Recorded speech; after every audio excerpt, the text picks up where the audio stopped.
Hi, Monk Mark. Welcome to the channel. So you're having some trouble with charging your, whatever it is, your phone, whatever it could be, GPS, I don't know.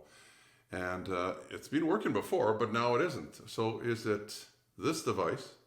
Explain that a little bit in the video. Is it the actual charging port, or did you blow a fuse for some reason? Let's get right to it.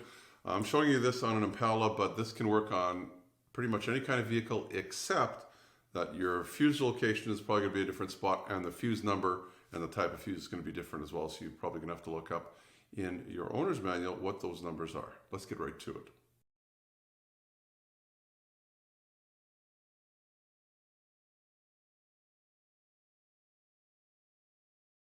So this is the point here. Maybe if your power outlet doesn't work, maybe try the cigarette outlet. But we're going to deal with the power outlet that's on this side here. I've got something plugged in there right now. First thing I would do is just check to make sure there's no junk inside. Sometimes something will fall in there and it's causing it not to make its contact. I'm going to use my little test light, and I'm just going to grab a ground from my bolts right here since the door is open anyway. I'll try and put this test light or one like it in the description below in case you want to get one. They're really handy to have. They're not very much money. Now what I'm going to try and do is just touch the brass colored center there without touching the outside. The reason for that is this outside is all the ground, whereas the inside is the power. Short the two out, and there goes your... But I see we've got power there, as you can see. So click the middle. Sorry, it doesn't focus very well, but we've got power in the middle. So if you don't, then it's probably this fuse. It's on the passenger side. That's not that easy to get off of there, but it comes off. And as we see in the directions on this car anyway, it is this auxiliary power 20 amp fuse. So it looks like it's the yellow one. So what we can do is test both sides of it. I'm going to pull this relay out here to make it a little easier for me to show you it, plus easier to get at in general. So I'm just going to touch. There's little, I don't know if you call them tabs, but little metal pieces sticking out on either side. And when you touch them, I don't know if you can see my thing is lit up. Here, we'll show you a different angle here. So the one side lights up, the other side lights up. If it only lights up on one side, the fuse is gone. It's a quick check without having to take it out. Snap that back in there. Maybe I should show you how to get the fuse out if it's gone. You'll see this little white thing here. It's actually a fuse holder remover. It's your tool.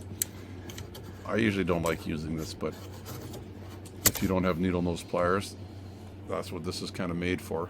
It's not like you use it every day. You just squeeze it, make the jaws open, and then grab. Let's take that out here again. Squeeze it, make the jaws open, and then grab your fuse. Not the easiest thing to get on there. No, might have to squeeze it and push it in just a little further. And then just give it a yank. There you go. Now it'll be blown. There was something wrong with it. But we can see here that the fuse filament is not broken. There would be a break in it.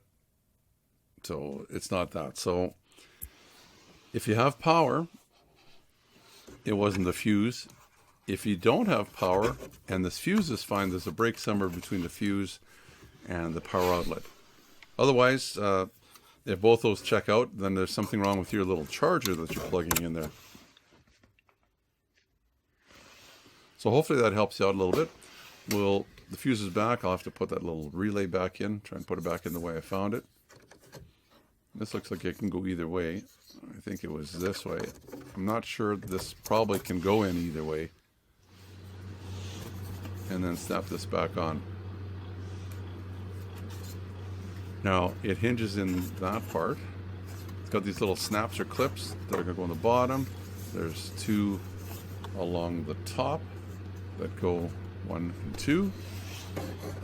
You just kind of have to hinge it in, and this bottom piece is you're gonna fight with that to get it to all line up too.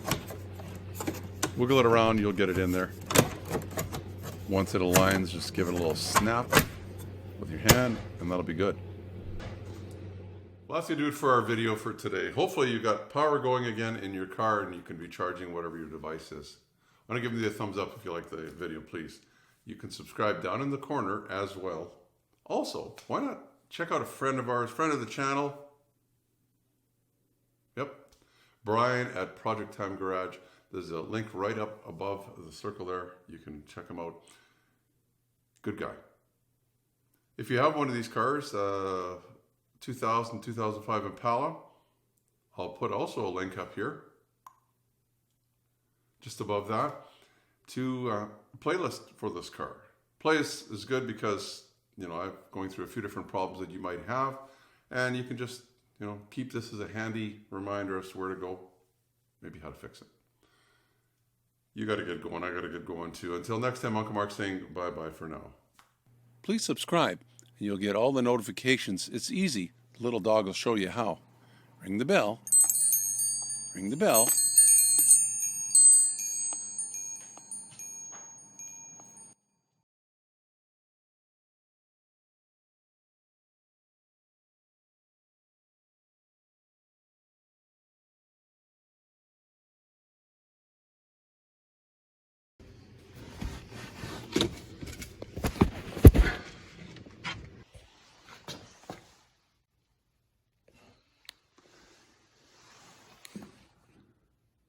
So hopefully that got you going, and now you can start running whatever those electronic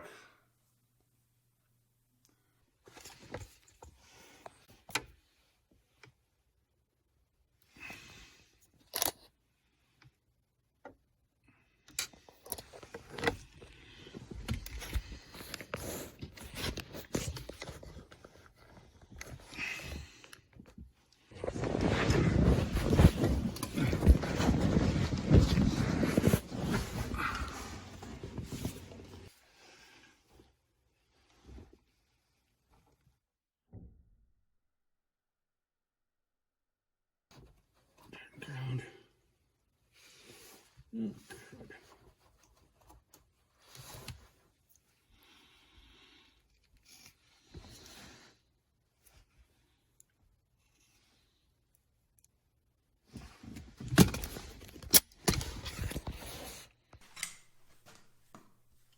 right here flat now.